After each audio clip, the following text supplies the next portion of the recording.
नमस्कार मैत्रिणींनो, आपल्या यूट्यूब चॅनलमध्ये तुम्हा सर्वांचं खूप खूप स्वागत आहे।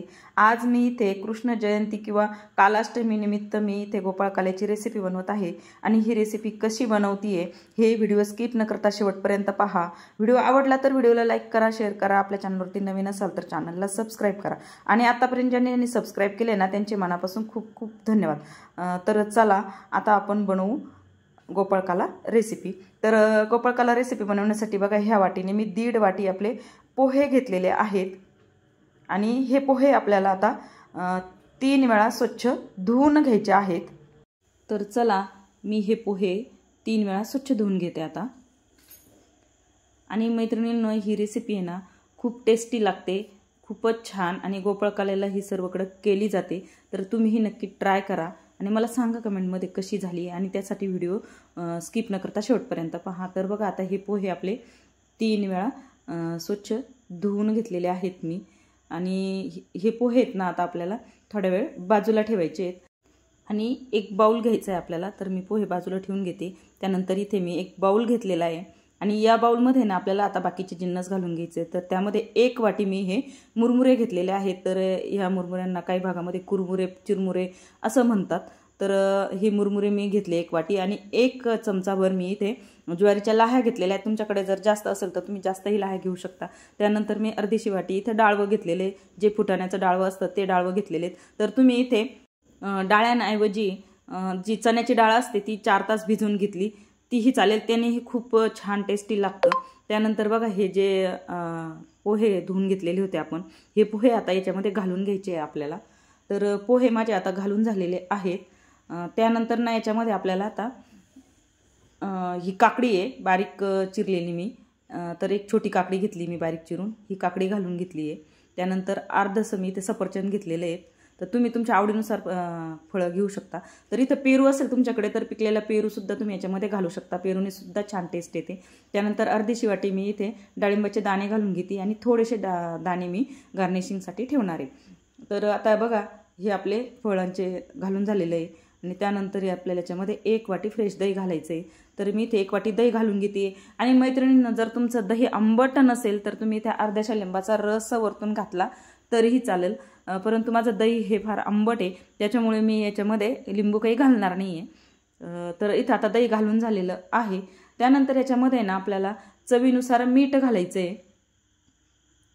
मीठ घालून झाल्यानंतर याच्यामध्ये मी 2 चमचे साखर घातली। साखर मी इथे दळून घेतलेली आहे, म्हणजे इथे मी पिठी साखर घातलेली आहे। तर पिठी साखर घालण्याचं कारण म्हणजे ती लवकर वितळल्या जाते म्हणून मी इथे 2 चमचे पिठी साखर घातली आणि आता आहे ना हे मी कालवून घेते, म्हणजे मिक्स करून घेते। तर आता हे मिक्स करायचं ना, तर बघा मैत्रिणींनो आता हा गोपाळकाला आहे। तर गोपाळकाला हा म्हणजे काला असतो हा, तर हा काला ना आपल्याला हातानेच कालवून घ्यायचा आहे। हातानेच कालवल्यानंतर त्याची टेस्ट छान होते। तर मी इथं आता हे चमच्याने कालवते, पण मला हे चमच्याने नाही, मी तर हातानेच आता कालवून घेणार आहे। मी चमचा आता बाजूला ठेवून देते आणि हे हाताने कालवून घेणार आहे बघा। तर हाताने कालवलं ना मैत्रिणींना तर याची टेस्ट म्हणजे एकदमच भारी होते, कारण काला जो असतो आपण काला तो चुरूनच घेतो हाताने, तर हा काला हातानेच चुरून घ्यायचा आहे। तर बघा इथे मी आता हा सर्व असा कालवून घेतलेला आहे। तर आपण जे कालवून घेतो त्याला काला म्हणतात। तर हा काला आता मी इथे पूर्ण हाताने असा चुरून मिक्स करून कालवून घेतलेला आहे।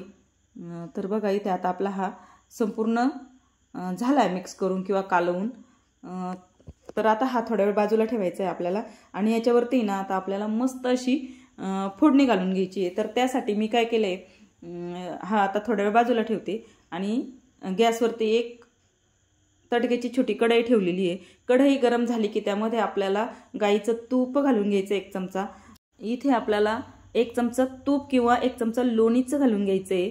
तर बघा इथे मी गाईचं तूप घालून घेतलेलं आहे। तूप आपल्याला चांगलं गरम होऊ द्यायचं आहे। त्यानंतर याच्यामध्ये अर्धासा चमचा मी जिरं घालून घेते। जिरं चांगलं तडतडले की त्याच्यामध्ये 2 हिरव्या मिरच्या मी बारीक कट करून घालून घेतलेल्या आहेत आणि 1 इंच आलं मी इथे किसून घेतलेलं आहे। आल्याने फ्लेवर छान येतो, स्पेशली मला आहे ना आलं आवडतं यामध्ये घातलेलं, म्हणून मी इथे आलं घालून घेतलेलं आहे। तुम्हाला आवडत नसेल तर तुम्ही स्किप करा। त्यानंतर 1/2 चमचा हिंग घालून घेतलेलं आहे आणि हे चांगलं आता आपल्याला मिक्स करून घ्यायचं आहे, जेणेकरून मिरच्यांची म्हणजे चांगल्या परतल्या जातील मिरच्या। आणि मिरच्या जास्त तिखट नको लागायला ना, म्हणून याच्यामध्ये ना आपल्याला अगदी 1/2 चमचा मीठ घालून घ्यायचं आहे। तर म्हणजे मिठाने काय होतं, ते मिरच्या थोड्या कमी तिखट होतात, म्हणजे कमी तिखट लागतात। तर त्यासाठी मी इथं थोडंसं चिमूटभर मीठ घालून घेतलेलं आहे आणि थोडीशी बारीक चिरलेली कोथिंबीर घालून घेतली आहे आणि एकदम व्यवस्थित मिक्स केलं आहे। आणि मिक्स करून झाल्यानंतर आता आपली ही फोडणी बघा इथे झाली आहे। मिरच्या पण थोड्याशा कलर चेंज झाला आहे, तर आपल्याला गॅस बंद करायचा आहे। एकदा थोडंसं हलवून घ्यायचं आहे मिक्स करून आणि नंतर आपल्याला ही फोडणी आपल्या काल्यावरती ओतून घ्यायची आहे।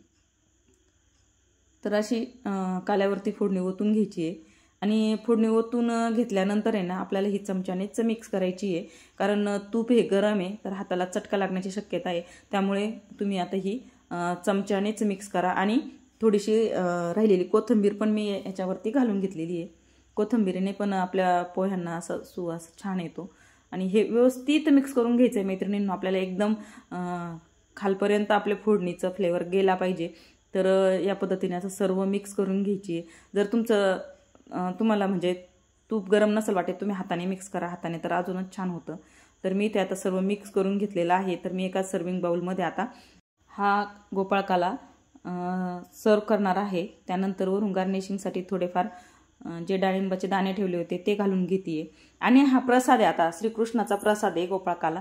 तर त्यासाठी प्रसादावरती आपल्याला असं तुळशीचं पान घालून घ्यायचं आहे। तुळशीचं पान घातल्याने प्रसाद आपला देवाला पोहोचतो असं म्हणतात। तर मी इथे तुळशीचं पानसुद्धा घालून घेतलेलं आहे आणि आपली ही रेसिपी इथे तयार झालेली आहे। तर रेसिपी कशी वाटली मला कमेंटमध्ये सांगा आणि आपलं जर रेसिपी आवडली असेल तर रेसिपीला लाईक करा, शेअर करा। आपल्या चॅनलवरती नवीन असाल तर चॅनलला नक्कीच सबस्क्राईब करा आणि व्हिडिओ पूर्ण पाहिल्याबद्दल सर्वांचे धन्यवाद।